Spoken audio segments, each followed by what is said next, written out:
Hello and welcome to the Slingshot channel, to the Battle Bike project. I will show you its features.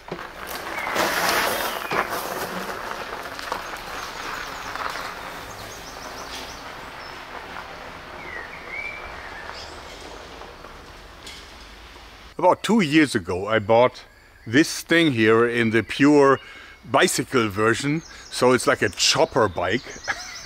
And I bought it with the intention to convert it into a post-apocalyptic battle bike, fully electrified. And then I got sidetracked and never really did something until now, where I dug it out and brought it to life. Think Mad Max.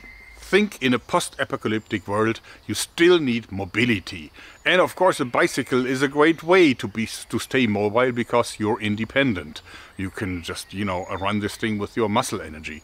But that won't really be enough, because when you're pedaling very hard, it's very hard to use any kind of weapon, no matter if it's like a rifle or whatever. While pedaling everything is really hard.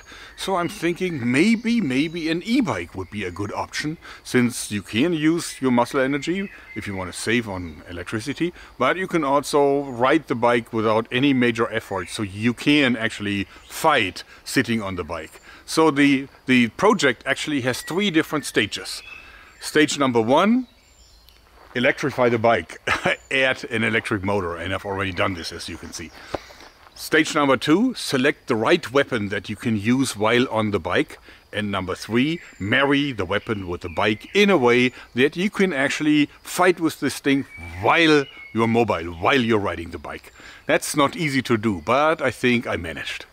So first of all, I will show you the features of the bike without the gun, just electrified. First thing that you can see is that I added a Bafang, is that the right pronunciation, engine. It's like a middle engine, so it simply replaces the entire crankshaft, and you still use the original chain, but a completely different sprocket.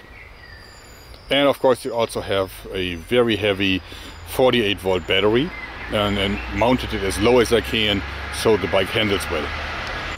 The bike comes with a display, and you can actually switch it on here, and then what you can do is you can select different power stages. So, and then of course the more power you have, the more battery capacity it will use up.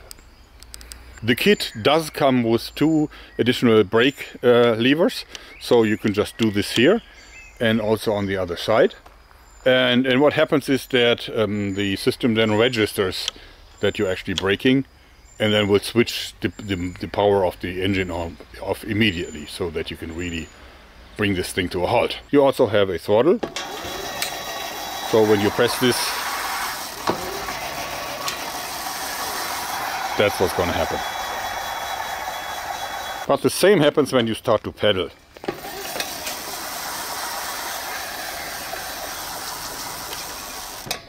This thing here is actually the speed sensor. As you see, there's a little magnet in the spoke, and when it passes, it counts. It also comes with a headlight, so that you can actually see something in the dark, and it's also powered by the same battery. This thing is really a great ride now. It was a very poor bicycle in the beginning, just because you only have 1 gear, and this means that you can actually ride it on level streets. I mean, uphill was really hard to do, almost impossible. So I think without the e-bike engine, it's more like a showpiece, but now it's actually a very comfortable ride. And even for me, weighing 110 kilos right now, it is powerful enough to really bring me up very steep hills without, breaking out into a sweat.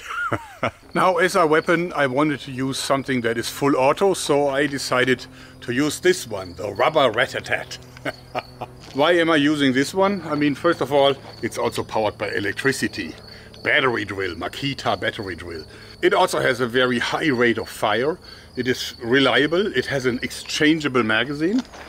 So this is like a spare unpainted magazine that I can simply clip in once this is empty.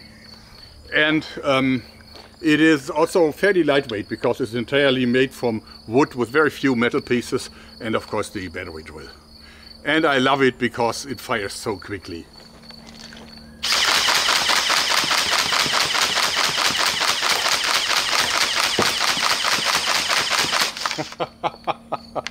So nice. And now I can take out the magazine.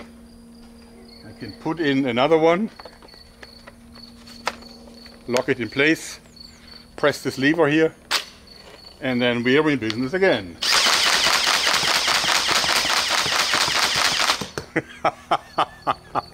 Isn't it fun? The way this works is very simple. It's a rack and pinion, and you see that there is teeth only on like a third of the entire wheel here. So the battery drill spins this here, and it pushes back the cocking lever, which is really a rack. You know, it cocks it back until the trigger here engages automatically. It's spring loaded or rubber loaded. And then the sled is pulled forward again by the rubber bands here. So this is under rubber tension. And once it's there, automatically this little notch here presses on this trigger. And as you see, when I press down on this, the shot falls because the trigger releases the shot. And then the cycle repeats itself again.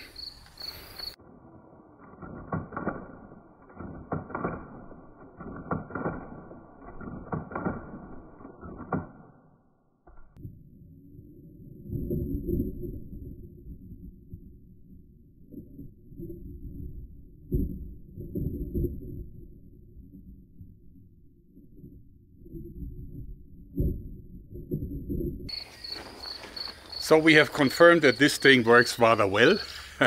And I think now it's time to install it to the bike. And that won't be easy because this thing still is kind of heavy and awkward. And we also need a way to fire it without taking our hands off the handlebars, since those are needed for a safe ride, don't you think? So I added this kind of carrier here. It looks a little bit funny. It's entirely made from plywood, so it's not so heavy. And it's really firmly attached to this here. This won't budge at all because it's actually clamping in, you know, this here. Okay. And I also added some cable binders here, but those are really not needed. They're just there as a safety precaution. So if something breaks, so this thing just won't drop down. And you see there is very solid material here that will hold the weapon in place. And it's installed by a single screw, by a single 12mm screw. That also works as a clamp.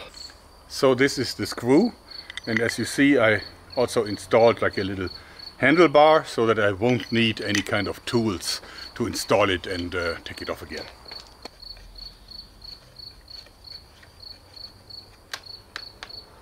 So if you want to adjust the shooting angle, you can simply take off a little bit of this here, adjust it any way I like, so this would be skywards, and clamp it in, and it's really rock solid. So this is really solid. I mean, look at this. It doesn't even budge at all, even though it's fairly heavy. The clamp works like a charm. So, okay, but now how do we shoot it? I can't reach out here and press on this one here, so this won't work really. I mean, in theory it would work, but what kind of ride would there be if I go? No sir. So I added this clamp that is activated with the lever, like a second brake lever. That's the real one. And that is the fire lever.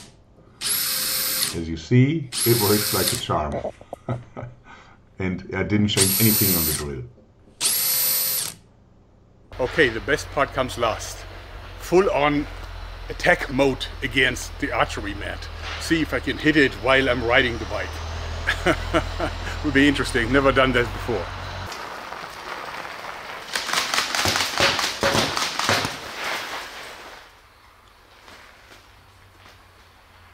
This needs new rubber. Well, we'll get it fixed. Okay, I think that's it for today, guys. The shooting will have to happen another day because the crossbow broke and I have to invest some time to repair it, add new bands and everything. Well, tough luck. Just when I wanted to do the attack right. Anyway, hope you liked it. Stay tuned for the final reveal. Thanks and bye-bye.